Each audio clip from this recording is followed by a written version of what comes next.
Selamat siang semuanya, perkenalkan kami dari kelompok 7 akan mempresentasikan jenis-jenis hama pengganggu tanaman jagung.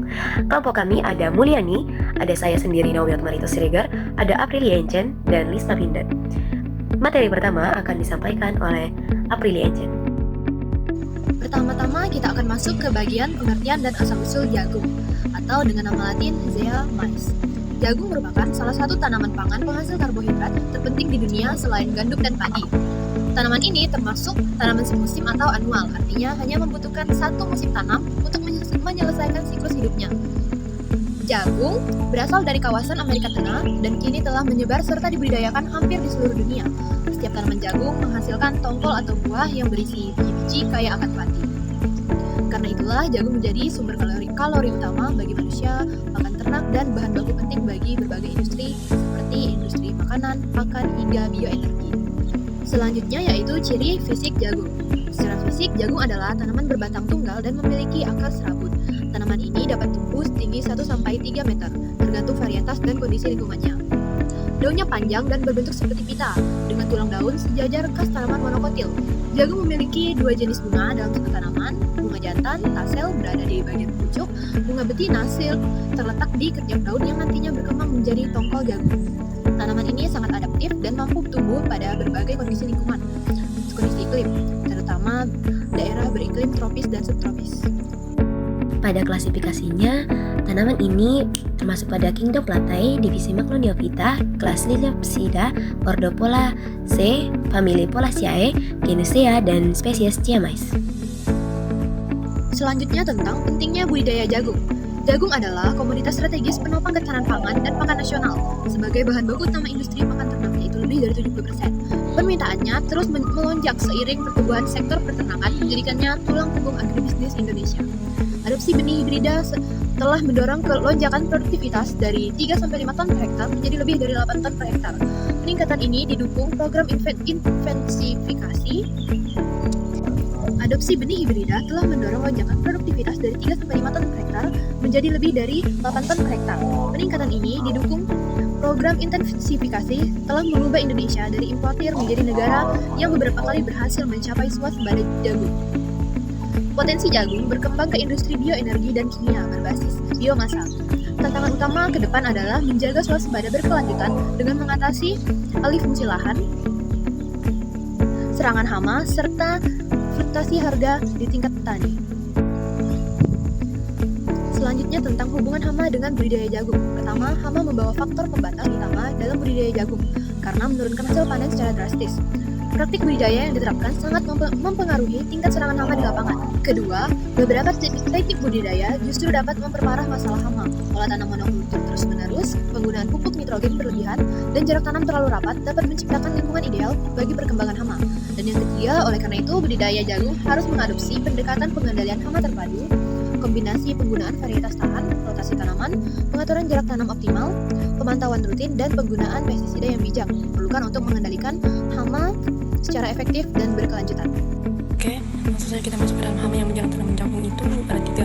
Yang pertama itu ada burung jagung, Peregrinus maydis lansmet, dan yang kedua itu ada penggerak batang jagung atau Ostrinia vulnatalis, dan yang ketiga itu ada ulat keraya, Stodeptera frugiperda. Langsung saja kita masuk ke penjelasan. Yang pertama itu ada burung jagung. Burung jagung atau Peregrinus maydis adalah serangga kecil dari ordo Hemiptera, kelompok kepik atau sejenis kutu, yang menjadi hama penting pada tanaman jagung. Serangga ini berperan ganda secara langsung merusak dengan menghisap cairan tanaman dan secara tidak langsung sebagai vektor pembawa utama virus penyakit. Siklus hidup atau metamorfosis tidak sempurna. Telur ke nimfa ke dewasa. Siklus hidup lengkap 20-30 hari tergantung suhu. Seekor betina dapat menghasilkan 300-400 butir telur selama hidupnya. Telur diletakkan di dalam jaringan daun sehingga sulit terdeteksi. Oke, selanjutnya bagian yang diserang oleh burung jagung dan gejala yang ditimbulkannya itu yang pertama ada daun, terutama pelepah dan tulang daun. Dan yang kedua itu ada batang muda. Yang ketiga ada malai atau bunga jantan, dan yang keempat itu ada tongkol muda. Gejala yang ditimbulkannya itu yang pertama muncul bercak-bercak kuning hingga coklat pada daun. Dan yang kedua pertumbuhan terhambat atau kerdil. Dan yang ketiga daun mengiring dari ujung berbum seperti terbakar. Dan yang keempat embun madu yang dikeluarkan burung jagung menutupi daun memicu tumbuhnya jamur jamur hitam atau kapang jelaga. Oke, selanjutnya kita masuk ke dalam cara pengendalian. Yang pertama itu adalah langkah pencegahan utama, meliputi penggunaan varietas tahan penyakit, penanaman serempak, rotasi tanaman, dan pembersihan gulma sebagai inang alternatif. Dan yang kedua itu ada pengendalian hayati dengan memanfaatkan musuh alam seperti laba-laba dan parasitoid telur Anagrus spp sangat dianjurkan. Penggunaan perangkap kuning dapat membantu pemantauan dan pengurangan populasi insektisida kimia seperti yang berbasis imidacloprid atau deltametrid. Penggerak batang jagung secara ilmiah hama ini terutama merujuk pada dua spesies, yaitu penggerak batang Asia dengan nama latin Austrinia vernacalis dan penggerak batang merah jambu dengan nama latin Sesamai inferens. Keduanya adalah serangga dari ordo Lepidoptera yang fase larva ulatnya itu hidup dalam jaringan tanaman, menyebabkan kerusakan tersembunyi namun sangat signifikan. Ulat ini menggeret dan melubangi bagian dalam tanaman yang mengakibatkan gangguan transportasi air dan hara serta melemahkan struktur tanaman secara fisik. Penyebaran dan siklusnya, hama ini tersebar luas di semua daerah penanaman jagung di Indonesia. Mengat dewasa, aktif terbang di malam hari, meletakkan telur berkelompok di daun. Siklusnya lengkap, telur, ulat, pupa, dan mengat, berlangsung sekitar 30-45 hari, dengan beberapa generasi per musim. Untuk bagian yang terserang dan gejalanya, ulat menyerang bagian batang dan tangkai tongkol. Gejala khasnya adanya serbuk berat kuning di lubang tanaman, batang mudah patah atau lebih, daun mudah berlubang garis, dan biji dalam tongkol rusak. Dampak kerusakannya, tanpa pengendalian, serangan menyebabkan kehilangan hasil sekitar 20-40% masuk dalam golongan sedang hingga lebih dari 60% masuk dalam golongan berat. Tanaman rebah massal menyulitkan panen, infeksi sekunder oleh jamur menyebabkan busuk dan racun. Ledakan populasi di musim tanam. Untuk cara pengendalian terpadunya dibagi menjadi 4. Yang pertama itu ada budidaya.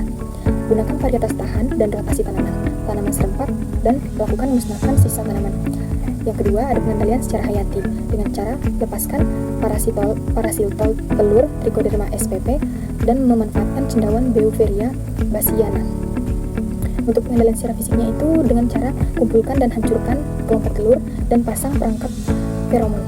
Yang terakhir itu ada pengendalian secara mekanik dengan cara pemberian insektisida sistemik atau penyemprotan insektisida kontak atau lambung saat larva masih di luar batang berdasarkan pemantauan. Hama selanjutnya yang kita pelajari adalah ulat gelayak yang menyerang jagung pertama pada ulat gelayak antara Sphaera frugiperda. Hama ini adalah hama gengat yang bersifat melinfek atau memakan banyak jenis tanaman yang sangat rakus. Spesies lain seperti Sphaera littora juga dapat menyerang ulat muda berwarna hijau atau berwarna coklat kehijauan dengan garis-garis bujur pada bola seperti Urbe yang kepalanya lebar. Penyebaran siklus hama ini sangat cepat ke seluruh sentra jagung di Indonesia. Gengat ini dapat mampu terbang jauh dan menghasilkan ratusan telur per generasi. Siklus hidupnya 25-35 hari. Gejala serangannya untuk ulat muda membuka jendela transparan pada daun. Ulat tua memakan habis seluruh bagian daun dan menyisakan tulang daun saja, dan dapat juga menyerang tongkol dan pucuk tanaman. Dan kerusakannya mampu menghilangkan hasil 50-70% bahkan gagal panen total. Yang kedua tanaman gundul dan hanya dalam hitungan hari dan menjadi sumber wabah berkelanjutan. Untuk cara pengendaliannya sendiri kita dapat menggunakan 4 cara. Yang pertama budidaya dengan tanaman serempak dan sortasi. Kemudian dengan cara hayati memanfaatkan musuh alami parasitoid telur Telenomus, agen hayati mater hizium, BT virus NPP. Yang ketiga cara mekanis dengan mengumpulkan kelompok telur atau ulat sepasang perangkat feronom. Yang terakhir dengan cara menggunakan bahan kimia atau insektisida seperti chlorantraniliprot atau amemergim benzoat saat ulat masih muda dengan rotasi bahan yang aktif.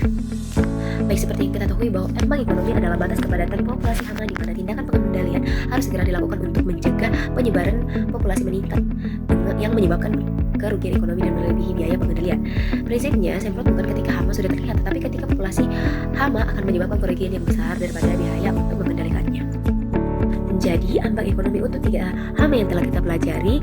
Yang pertama, wereng jagung. Bagian yang kita amati atau cara samplingnya adalah populasi atau nymphadiosa menggunakan sweep net atau jaring ayun 10 kali.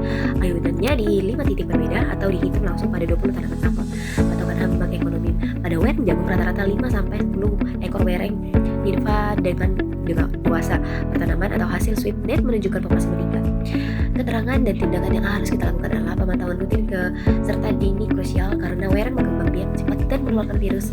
Kendalikan saat nympha dominan. Pada penggerak batang jagung, kita dapat mengamati kelompok telur di permukaan bawah daun. Hitung persentase tanaman yang terserang atau jumlah kelompok telur yang berumpun. Patokan ambang ekonomi penggerak batang jagung. lebih dari 5-10% tanaman ditemukan kelompok telur atau rata-rata satu kelompok telur per 20 tanaman. Dengan cara pengendalian optimal pada telur menetas atau pada saat larva masih luar sebelum menggerek, pelepasan parasitoid trichoderma atau penyemprotan insektisida. Pada ulat raya, kita dapat melihat secara langsung daunnya, terutama pada daun muda atau whorl.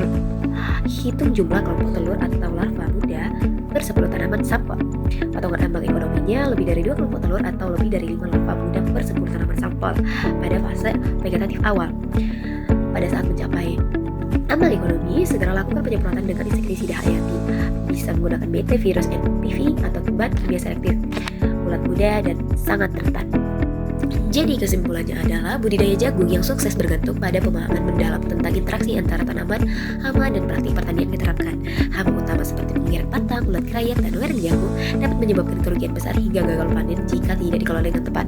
Kunci pengendalian efektif dan berkelanjutan terletak pada pendekatan terpadu yang mengutamakan pencegahan melalui budaya sehat, penanaman busa alami, pemantauan rutin, penerapan ambang ekonomi sebagai dasar pengambilan keputusan, dengan menggunakan insektisida kimia hanya sebagai opsi terakhir yang sangat bijaksana. Sekian dari kelompok kami. Apabila ada kesalahan dan kekurangan, mohon